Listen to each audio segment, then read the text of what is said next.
नमस्कार विद्यार्थी मित्रांनो, स्वागत आहे तुमचं आपल्या या यूट्यूब चॅनलवर।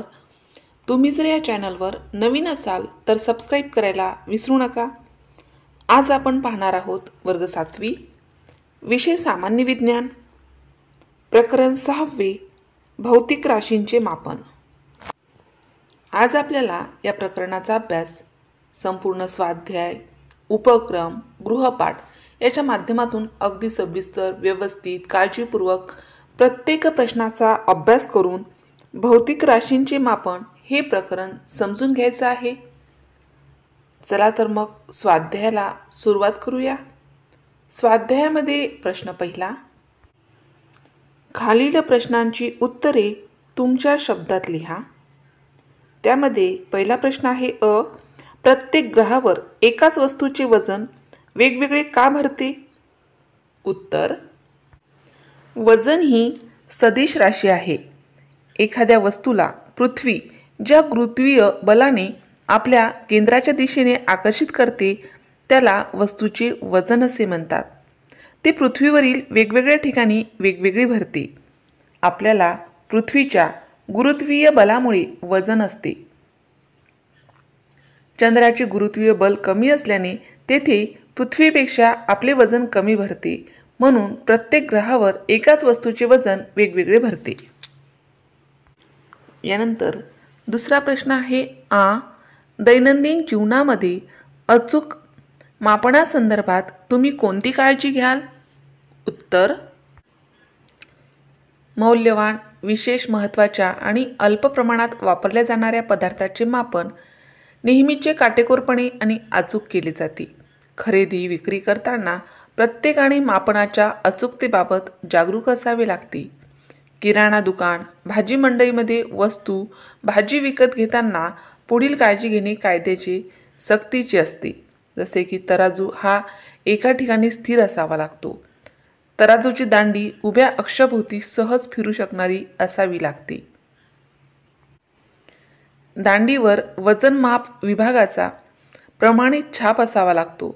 प्रत्येक वजनाच्या मध्यावर एक छिद्र असावे लागते, त्यात शिसे भरलेले असते। त्या शिशावर वजनमाप विभागाचा ठप्पा किंवा ठसा असतो। तो ठप्पा नसल्यास ते वजन प्रमाणित नाही हे समजून त्याची दखल घेतली जाते। वजनाचे माप धातूचेच असावे लागते, लाकडाचे किंवा इतर कशाचेही माप अधिकृत मानले जात नाही। अशा प्रकारे प्रश्न दुसरा पूर्ण केला आहे। प्रश्न तिसरा ई, वस्तुमान व वजन यामध्ये काय फरक आहे? उत्तर, वस्तुमान आणि वजन यामध्ये आपण मुद्देसूद व्यवस्थित तक्ता करून फरक स्पष्ट करूया। तर वस्तुमान यामध्ये पहिला मुद्दा आहे, पदार्थांची द्रव्य संचयाला वस्तुमान म्हणतात। पदार्थाचा जो द्रव्य संचय असतो त्याला वस्तुमान म्हणतात। आणि वजन यामध्ये पहिला मुद्दा आहे, एखाद्या वस्तूला पृथ्वी ज्या गुरुत्वीय बलाने आपल्या केंद्राच्या दिशेने आकर्षित करते त्याला वस्तूचे वजन म्हणतात।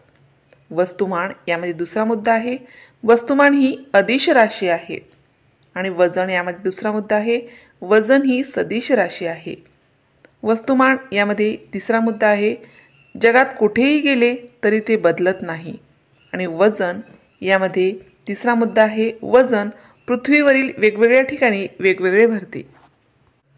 अशा प्रकारे वस्तुमान व वजन यामध्ये फरक स्पष्ट करता येतो। आणि त्याचबरोबर आपण प्रश्न पहिला पूर्ण केला आहे। प्रश्न दुसरा आहे, सांगा लावू मी कोणाशी जोडी? यामध्ये अ गट आणि ब गटामध्ये जोड्या दिल्या आहे। अ गटामध्ये आहे वेग, क्षेत्रफळ, आकारमान, वस्तुमान, घनता। आणि ब गटामध्ये आहे लिटर, किलोग्रॅम, मीटर किंवा सेकंद, किलोग्रॅम किंवा घनमीटर, चौरस। आता ह्या अस्ताव्यस्त जोड्या आहे, उत्तरामध्ये आपण त्या व्यवस्थित त्यांची जुळवाजुळव करूया। तर उत्तर, वेग त्यासमोर लिहायचं आहे मीटर, सेकंद, क्षेत्रफळ त्यासमोर लिहायचं आहे चौरस, आकारमान त्यासमोर लिहायचं आहे लिटर, वस्तुमान त्यासमोर लिहायचं आहे किलोग्रॅम, आणि घनता त्यासमोर लिहायचं आहे किलोग्रॅम किंवा घनमीटर। अशा पद्धतीने आपण ह्या जोड्या लावल्या आहेत। त्यानंतर आहे प्रश्न तिसरा, उदाहरणासहित स्पष्ट करा. त्यामध्ये पहिले आहे अदिश राशी. उत्तर केवळ परिमाणाच्या साहाय्याने पूर्णपणे व्यक्त करता येणारी राशी म्हणजे अदिश राशी होय.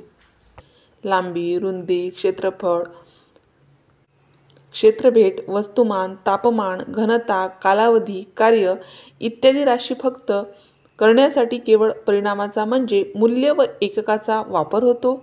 उदाहरण, रस्त्याची लांबी 2 किलोमीटर म्हणजे 101 फॅरनहाइट ताप इत्यादी. दुसरा आहे सदिश राशी. सदिश राशीविषयी सविस्तर माहिती बघा. परिमाण व दिशा यांच्या साहाय्याने पूर्णपणे व्यक्त करता येणारी राशी म्हणजे सदिश राशी होय. विस्थापन, वेग या सदिश राशी आहेत. उदाहरण, 20 किलोमीटर विस्थापन उत्तर दिशेस मुंबईच्या दिशेने आकाशात 500 किमी प्रति तास वेगाने चाललेले विमान. यानंतर प्रश्न 4 आहे मापनात आढळणाऱ्या त्रुटी उदाहरणाच्या साहाय्याने स्पष्ट करा. उत्तर योग्य साधनांचा वापर न करणे, साधनांचा योग्य पद्धतीने वापर न करणे. कोणतेही मापन करताना 2 प्रकारच्या चुका संभवतात. एक म्हणजे साधनांची मर्यादा आणि दुसरी म्हणजे ते हाताळताना झालेली हेळसांड किंवा निष्काळजीपणा. अटीतटीच्या शर्यतीत 1 सेकंदापेक्षा कमी फरक असेल तर साध्या घड्याळाने तो फरक सांगता येत नाही. त्यासाठी योग्य त्या संवेदन क्षमतेचे साधन वापरणे गरजेचे असते. मापन करताना निष्काळजीपणामुळे काही चूक होत असेल तर ती क्षम्य ठरत नाही. उदाहरण, मीटरपट्टी 5.5 मीटर दाखवत असेल तर एखाद्या व्यक्तीने ते 5.6 मीटर असे मोजले तर ती त्या व्यक्तीची चूक असते. प्रश्न 5 कारणे लिहा. त्यामध्ये पहिला प्रश्न आहे शरीराच्या भागांचा वापर करून मोजमाप करणे योग्य नाही. काय कारण आहे? तर उत्तर, मानवाला जेव्हा मोजमाप करण्याची म्हणजेच मापनाची गरज भासू लागली तेव्हा त्याने पहिल्यांदा स्वतःच्या शरीराच्या भागांचा वापर करणे सुरू केले. त्यासाठी त्याने धान्य ओंजळीने, मुठीने मोजले. कापड मोजताना हातभर कापड असे म्हणत मोजले. अंतर मोजताना 100 पावलं गेलो असे म्हणत अंतर लक्षात घेतले. काळ मोजताना सूर्याचा उदय व अस्त लक्षात घेतला. अशा प्रकारे वस्तुमान, अंतर आणि काळ अशा निरनिराळ्या राशींचे मापन केले जाऊ लागले.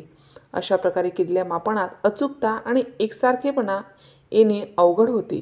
कारण कोणाची मूठ लहान तर कोणाची मोठी असे कोणाचे पावले टाकण्यातले अंतर कमी जास्त असते. म्हणून शरीराच्या भागांचा वापर करून मोजमाप करणे योग्य नाही. दुसरा प्रश्न आहे ठराविक कालावधीनंतर वजन व मापे प्रमाणित करून घेणे आवश्यक असते. उत्तर, मौल्यवान, विशेष, महत्त्वाच्या आणि अल्प प्रमाणात वापरल्या जाणाऱ्या पदार्थाचे मोजमाप नेहमीच अधिक काटेकोरपणे आणि अचूक केले जाते. ग्राहकांची वजनमापात फसवणूक होऊ नये म्हणून ठराविक कालावधीनंतर वजन व मापे प्रमाणित करून घेणे आवश्यक असते. अशा प्रकारे प्रश्न 5 कारणे लिहा पूर्ण केला आहे. प्रश्न 6 आहे अचूक मापनाची आवश्यकता व त्यासाठी वापरायची साधने कोणती ते स्पष्ट करा. उत्तर, ग्राहकांची फसवणूक होऊ नये यासाठी अचूक मापनाची आवश्यकता असते. अचूक मोजमाप अंदाजाने तुलना करून करता येत नाही. त्यासाठी तुम्हाला प्रत्यक्ष मोजमाप करूनच ठरवावे लागेल. मापनासाठी प्रमाणित मापाची आवश्यकता असते. या मापांना एकके म्हणतात. आजकाल वेगवेगळ्या राशीचे मापन करण्यासाठी प्रमाणित मापे वापरली जातात. मीटर हे लांबीचे एकक आहे तर सेकंद, मिनिट किंवा तास हे कालाचे एकक आहे. 2 बिंदूतील अंतर मोजण्यासाठी विविध प्रकारची साधने वापरली जातात. अंतर कमी असल्यास मोजपट्टी किंवा कापड दुकानातील मीटरपट्टी वापरतात. अंतर अधिक असल्यास गुंडाळून ठेवता येणारी मीटरफीत वापरतात. अनेक देशात अंतरासाठी मीटर हे माप वापरतात. मैदानाची लांबी, रुंदी, कापड मीटरमध्ये मोजतात. मीटरपेक्षा कमी अंतरासाठी सेंटीमीटर हे लहान माप वापरतात. त्यापेक्षा कमी अंतर असेल तर मिलीमीटर हे माप वापरतात. गावागावातील अंतर किलोमीटरमध्ये मोजतात.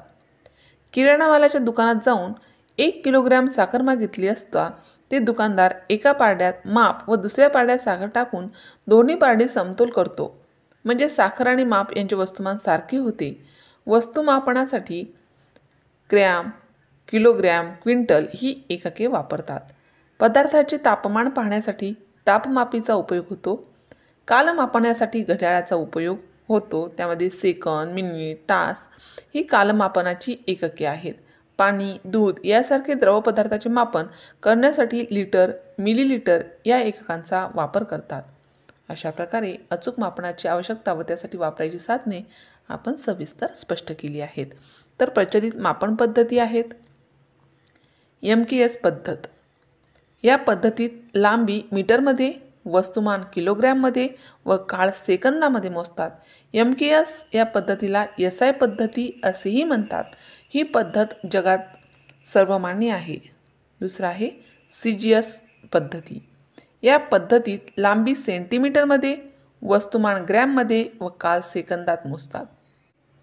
अशा प्रकारे आपण अचूक मापनाच्या पद्धतीसुद्धा या ठिकाणी पाहिल्या आहेत आणि संपूर्ण स्वाध्याय पूर्ण केला आहे. आता वेळ आहे आजच्या उपक्रमाची. तर उपक्रमामध्ये दिलेला प्रश्न आहे, दैनंदिन जीवनामध्ये वापरात येणाऱ्या विविध भौतिक राशी व त्यांचे मापन करण्यासाठी असणारी साधने, साहित्य यांच्याविषयी माहिती संग्रहित करा. प्रस्तावना. आपल्या दैनंदिन जीवनात अनेक भौतिक राशींचा वापर होतो. या राशींचे योग्य मोजमाप केल्याने काम सोपे, अचूक व सुरक्षित होते. विविध साधनांच्या मदतीने आपण ह्या राशी मोजतो. तर दैनंदिन जीवनातील भौतिक राशी व मापन साधने बघा. पहिले आहे लांबी. लांबीमध्ये येते मीटर, सेंटीमीटर. साधने आहेत पट्टी, टेप, मोजपट्टी, व्हर्नियर, कॅलिपर. दुसरं आहे वस्तुमान आणि वजन. त्यामध्ये साधने येतात काटा, डिजिटल वजन काटा. नंतर आहे वेळ, तर आपण टाईम म्हणतो. साधने आहेत घड्याळ, स्टॉपवॉच, मोबाईल. नंतर आहे तापमान. मोजण्यासाठी साधने वापरली जातात थर्मामीटर कंसामध्ये क्लिनिकल, डिजिटल, इन्फ्रारेड. विद्युत प्रवाह यामध्ये साधने वापरली जातात ॲमीटर, मल्टीमीटर. विद्युत दाब यामध्ये साधने वापरली जातात व्होल्टमीटर. वेग यामध्ये साधने स्पीडोमीटर, गाड्यांमध्ये GPS. आणि क्षमता, आयतन यामध्ये साधने वापरली जातात मोजमापाचे ग्लास, मोजपट्टी, लिटरमध्ये. अशा प्रकारे दैनंदिन जीवनामध्ये वापरात येणाऱ्या विविध भौतिक राशी व त्यांचे मापन करण्यासाठी असणारी साधने यांच्याविषयी आपण थोडक्यात आणि व्यवस्थित माहिती पाहिली आहे. समारोप. भौतिक राशीचे मोजमाप करण्यासाठी योग्य साधनाचा वापर केल्यास दैनंदिन जीवनातील कार्य अधिक सोपे, नियोजित आणि अचूक होते.